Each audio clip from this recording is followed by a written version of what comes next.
Si Isko Moreno. Wait lang, Mima. Ikaw nga So, hello guys, what's up? It's Wait me lang. again, nyo, at nagbabalik ulit para sa ating panibagong video. Ang ingay ha. So, Maya-maya ka na. Nag-i-introduction pang ako. Diyos ko guys, ito na yung isang balita na talagang magugulantang kayo.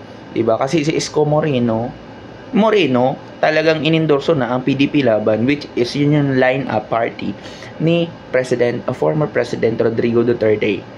O, diba? Ang ganda-ganda pag-pronounce ko, B. O, Mima, ito na yung time mo. Huwag mo, minamadali mo ako, B. Mga minamahal, lumabas na po ang tunay na kulay ni Isko Moreno. Oh my God. Kaya nga sabi ko sa inyo, wala talaga akong tiwala dito kay Isko. Kasi imagine nyo na lang, mga minamahala, may mga nakakasama siya ng mga politiko, katandem niya, tapos ang ending inaaway niya. Tapos magbababalingding na naman ulit at magiging kakampi niya na naman. Katulad nito. Ano yan? Papakita ko sa inyo ha. Sige, ilabas men. Yan o. Oh. Kilala niyo yan si Banat Bay. Vlogger yan ni Isko Moreno, di ba? Oo, si Boy Benta. Vlogger yan ni Isko Moreno. So ngayon, PDP at Isko, nagsanib puwersa. Sa post ng vlogger na si Banat Bay, kita ang pag-uusap ni PDP Vice Chairman A.I. Cusi at Manila Mayoralty Candidate Isko Moreno. Kita nyo yan? Mga minamahal, nagpo-promote na naman po itong si Isko Moreno ng mga tapo ng politiko. Well, ano pa nga bang bago dyan eh? Isa din naman siyang tapo. Diba? O, mahilig sa benta yan si Isko Moreno eh. Diba?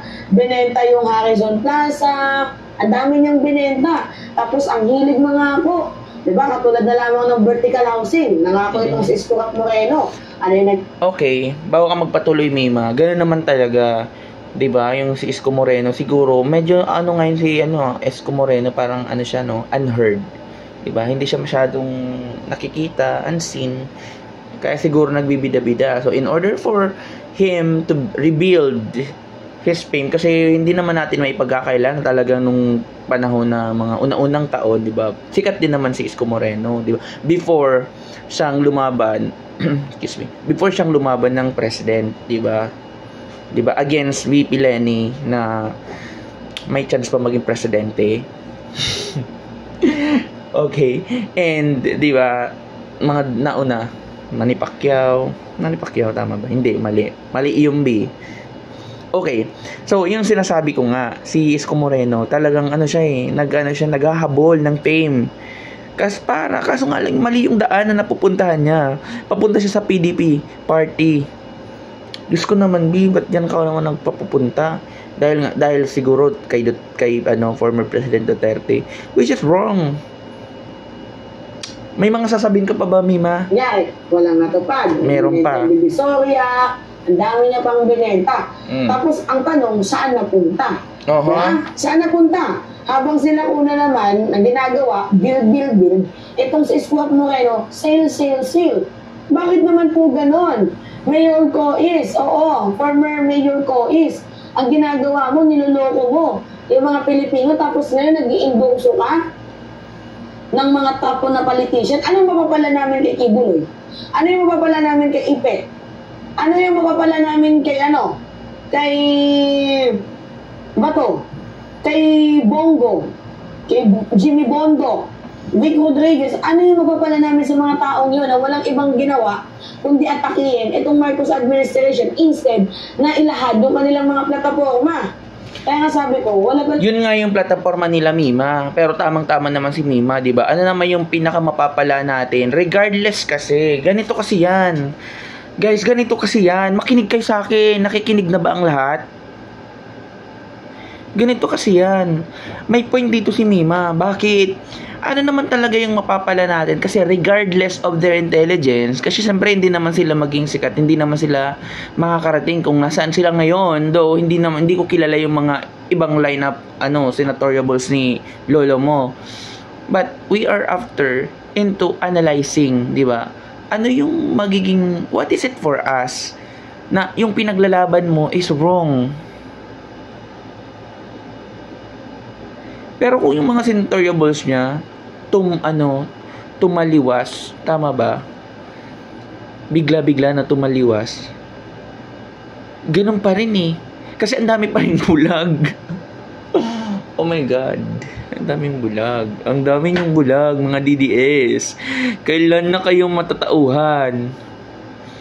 Makakagigil kayo. Sasarap nyong anuhin. Diretso-diretso isa-isa. Tapos meron ako dito sino yung laging nagko-comment sa akin na gawing pinaglalaban niya. Wala akong pakialam sa'yo, B. Basta ang sinasabi ko lang sa'yo, you have to really internalize. Tapos sabihin mo kung what would other people would look up sa akin, di ba? Ay, kasi andun tayo sa pro-government di ba? We are into analyzing what is pro, what is cons, what is pros, what are pros, what are cons, ganun. Di ba? Kinokorek ko na. At least, kaya nating i-correct yung mga bagay-bagay, di ba?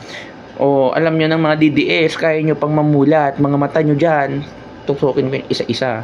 Charot. O, di ba? Una-unahan natin si Maharlika. Si Maharlika, si The Real Talker daw, MM. Anong real doon? Ikaw sa sarili mo, di mo maayos-ayos ang ang buhay mo. Di ba? Syempre ayos ang buhay natin. lang naman to. Pero para it's my way to at least announce my passion into helping the other people na hindi pa talaga gising. Kahit papaano naman, may mangilan-ngilan naman tayo diyan matutulungan, di ba?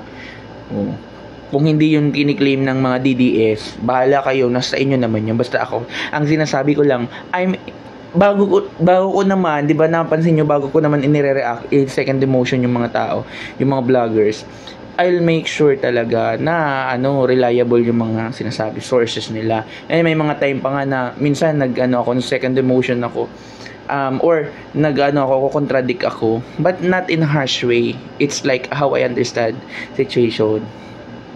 Di ba? Ganun lang tayo, B. Huwag kayong mag dyan. Kaya dito sa issue na ito, kay Isko Moreno, bahala ka, i-represent mo ang PDP laban. Wala kaming pakialam. Basta ang importante, maayos mo yung sarili mo, di ba? Ayusin mo ang sarili mo. Having a lot of wealth doesn't really define how rich you are when it comes to kindness. Ano daw? Yan. Basta, yan na naman ang natin kay Mima. Natutunan na naman natin kay Mima. At nabuksan na naman yung issue niyan. At again, may analysis, may understanding dito kay Isko Moreno. Naghahabol siya ng fame because napapansin niya na hindi na masyadong sumisigaw ang kanyang pangalan sa politika. Alam nyo naman, di ba? Baka lumaban na naman ang lolo mo ng presidente. Di na natin yung alam mga bagay-bagay na yan. Basta, para sa akin, guys, pikit na pikit ka dyan, Mia. Ganda. Perfect. Okay, basta para sa akin, guys, dun tayo sa sa walang mga kasalanan na apektado tayo. Diba? Diyos ko. Kayo lagi mga sinasabi-sabi nyo, wala naman kayo mga pruweba. Mamaya, meron akong kukunin na namang balita. Maninigas talaga kayong mga DDS kayo. Gigigil ako. Isa-isahin ko kayo. Nagantiwala na. Tama na, Mima. Tapos na ako dito. Ano ka ba? Bye muna.